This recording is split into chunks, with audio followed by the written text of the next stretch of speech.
What would you do if your only daughter made a choice you couldn't accept? Pastor Zachariah was a man of deep faith, a devoted father who had already lost one daughter to what he believed was a mistake that cost her life.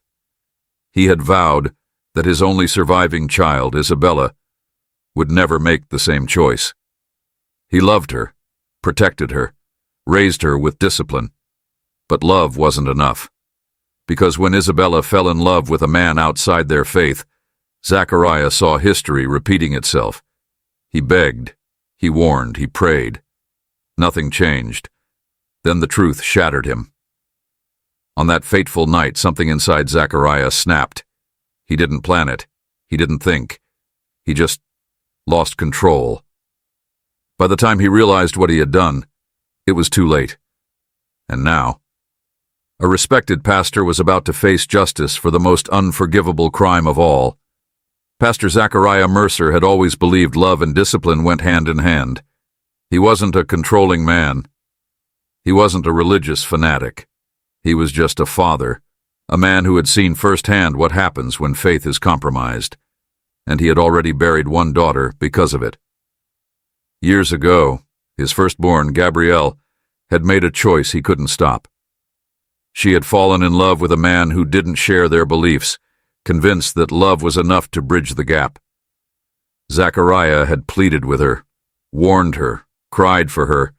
She wouldn't listen. She left home, married him, and died in a car accident a year later. And in that moment, standing at her gravesite, Zachariah made a vow. He would never let it happen again. His last surviving daughter, Isabella, would not walk the same road. Not while he was alive. Isabella had always been different from Gabrielle. Where her sister had been rebellious, questioning everything, Isabella was his obedient one, his heart. She grew up attending church with him, listening to his sermons, living by the values he taught. He had trusted her, and that's why, when she sat across from him one evening, her hands shaking, her voice hesitant, he had no idea his world was about to collapse. "Dad, I've met someone." At first he smiled. "That's wonderful, sweetheart." But then she said the words that made his breath catch in his throat. "His name is Farid, and he's Muslim." For a moment there was only silence, a dead, suffocating silence. Then, finally, his voice, low and unsteady. "Tell me you're joking." But she wasn't. And for the first time in his life, Zachariah Mercer felt the ground slip from beneath him. Because this wasn't just a relationship.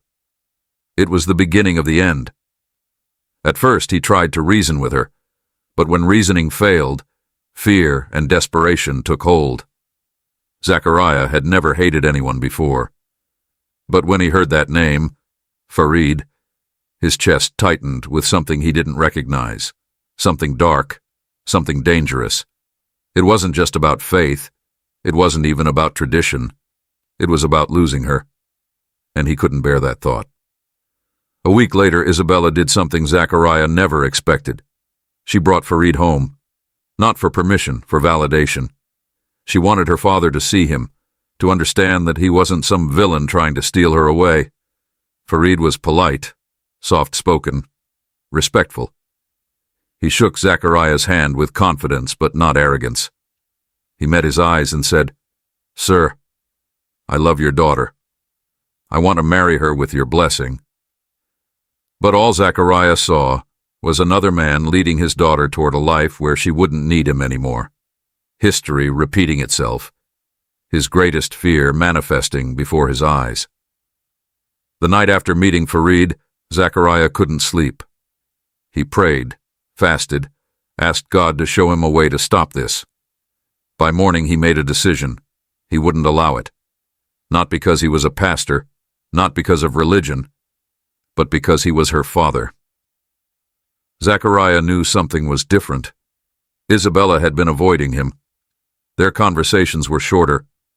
Her eyes no longer held that quiet guilt when he pleaded with her to reconsider. It was as if she had already made her peace with disappointing him. And then, one evening, he overheard a phone call. She was in her bedroom, door slightly ajar. Her voice was soft, urgent. "Fareed, I can't wait much longer. We need to tell him." Zachariah froze. He listened, breath shallow, as she continued. "I'm already showing. Another few weeks and he'll notice." He didn't need to hear the rest. His body went cold. His hands clenched into fists. His daughter, his last child, his only living flesh and blood, was carrying a child that wasn't his faith. It wasn't just about marriage anymore.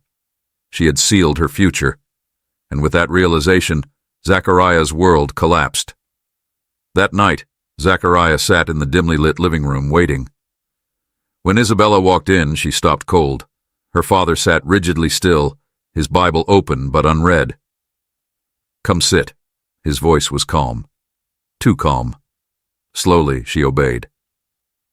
"Tell me the truth," he said, staring at the floor. Isabella didn't even try to lie. She took a breath, then whispered, "I'm pregnant." For a long moment, silence. Then, a sharp, bitter laugh. Zachariah shook his head, his jaw clenched so tightly it hurt. "So that's it? This is how you repay me?" His voice was eerily steady, but his hands trembled. "Dad, please. I love him. And this baby, this is my family now." The words hit him like a blade. "Your family." He finally looked up, and when he did, Isabella felt fear for the first time. His eyes were empty, like something inside him had snapped. Zachariah stood abruptly, his chair scraping against the hardwood. "You don't understand what you've done." Isabella stood too, defensive now. "I do understand, Dad. I understand that you'll never accept me, and that's fine because I don't need your approval anymore." That was it. That was the moment. Because in that instant, Zachariah saw Gabriel all over again. The daughter who had walked away. The daughter who had never come back. The daughter he never got to save. Now, he was losing Isabella too. His last daughter, his last family, his last chance.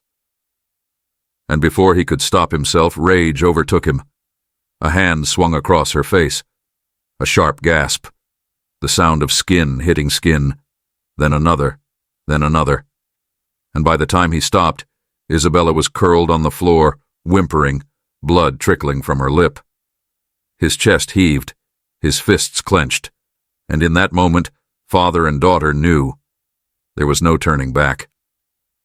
Zachariah had never known this kind of rage before. It wasn't the loud, explosive kind. It was silent, cold, unstoppable. As he stood over Isabella, watching her press a shaking hand to her bleeding lip, something inside him whispered a single thought. This is the last chance to save her. His whole life, he had believed discipline was love, and now his love had to be stronger than ever. Isabella pushed herself up, glaring. "You think hitting me will change anything?" she spat. Her defiance only enraged him more. "You're still my daughter," he said through clenched teeth, "and I will not let you throw yourself away like this." She shook her head. "I was never yours to control." And that's when he lost himself. He grabbed her by the arm, dragging her across the room as she screamed, "Dad, stop!" She fought. She clawed at his grip, but Zachariah wasn't thinking anymore. His fists swung wildly. He wasn't even sure where they landed. All he saw was red. All he heard was her crying out. All he felt was his rage exploding from every inch of his body. And then, suddenly, it was quiet. Zachariah staggered back, his chest heaving. Isabella lay motionless on the floor. Her lip was split open, her cheek swollen and bruised. Her body wasn't moving. His heart pounded. "Bella?" No response. He dropped to his knees, shaking her. "No, no, no, come on. Wake up." But there was nothing, just a stillness that suffocated the room.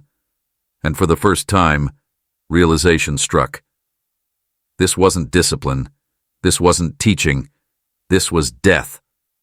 Panic seized him. This wasn't supposed to happen. She was supposed to listen, to learn, not die. His hands trembled as he checked for a pulse. Nothing. For the first time in his life, Zachariah Mercer had no idea what to do. And as he stared at his own blood-covered hands, one terrible thought echoed in his mind. What have I done? Zachariah sat on the cold hardwood floor, staring at Isabella's body. His breathing was ragged. His hands wouldn't stop shaking. He kept expecting her to move, to gasp for breath, to prove that this was all just a nightmare. But she didn't. She would never move again. And it was his fault. The first rational thought cut through his panic like a blade. Nobody can know. He had spent his entire life as a leader, a man of God, a father who only wanted the best for his children. If this got out, his name, his ministry, his very existence would be destroyed. He couldn't let that happen. And so he made a choice. He would hide what he had done. His first instinct was to make it look like she had left. Slowly, methodically, he dragged her body to her bedroom. He wiped the blood from the floor, cleaning every trace of violence. Then he gathered a suitcase, stuffed it with her clothes, and placed it by the front door. If anyone asked, Isabella had left. She had walked out just like her sister once did, and this time she was never coming back. Hours later, Zachariah sat in the dark, staring at the clock. It was almost midnight. The house felt too quiet. Then a knock at the door. His breath caught, his heart slammed against his ribs. Who would be here this late? Slowly, he stood, wiped his sweaty palms on his shirt, and opened the door. Farid. The moment Zachariah saw him, he knew this was not going to be easy. Farid's face was tense, his expression filled with worry.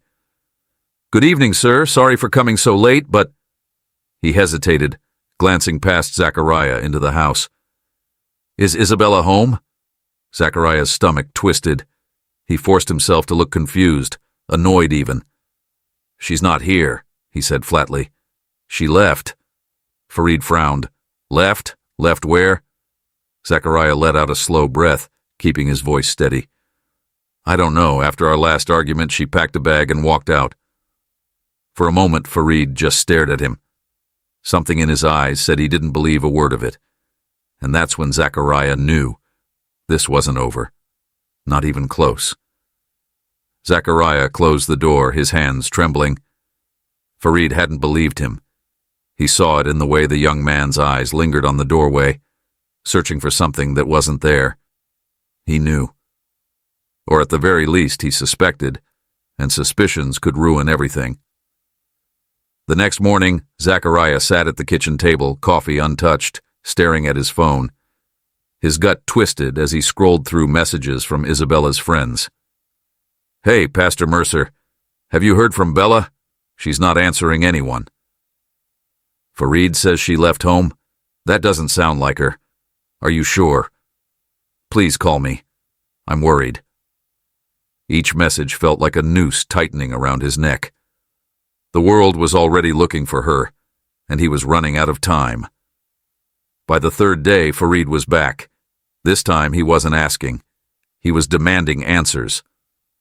"Pastor Mercer," he said, voice sharp, "Bella didn't just leave. She wouldn't disappear like this."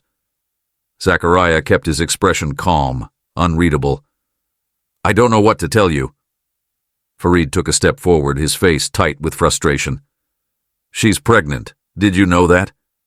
Zachariah's stomach dropped. He swallowed hard, keeping his voice even.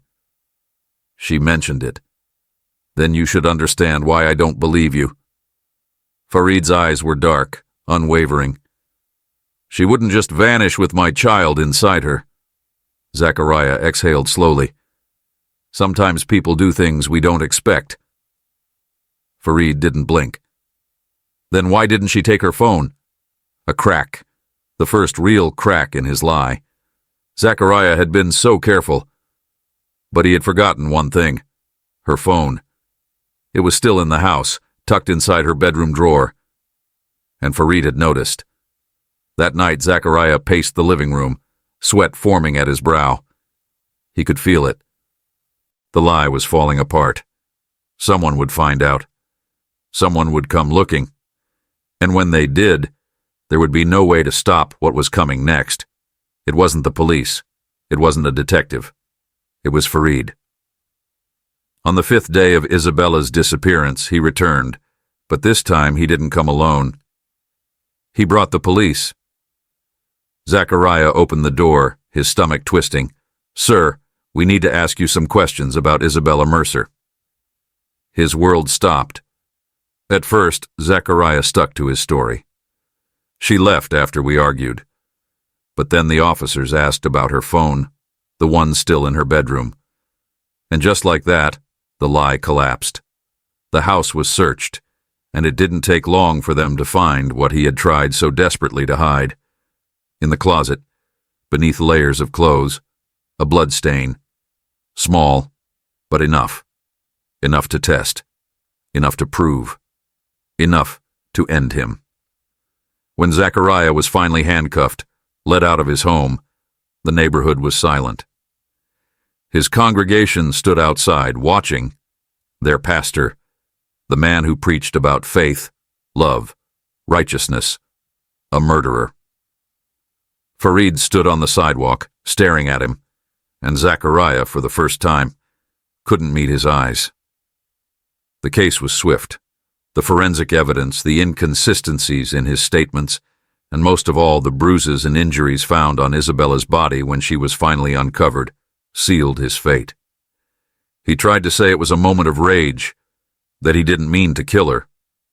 But rage doesn't bring people back, and the jury, they saw him for what he was, a man who had taken his own child's life, a father who, in trying to keep his daughter, destroyed her instead. Life in prison, no parole, no redemption. And the irony, the very thing he feared, the loss of Isabella, happened anyway. Except now, he was the one who made it happen.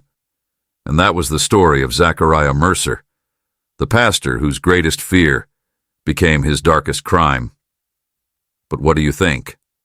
Was this just a tragic case of uncontrolled rage? Or was justice served? Let us know in the comments. And if you want more intense crime stories like this, don't forget to subscribe.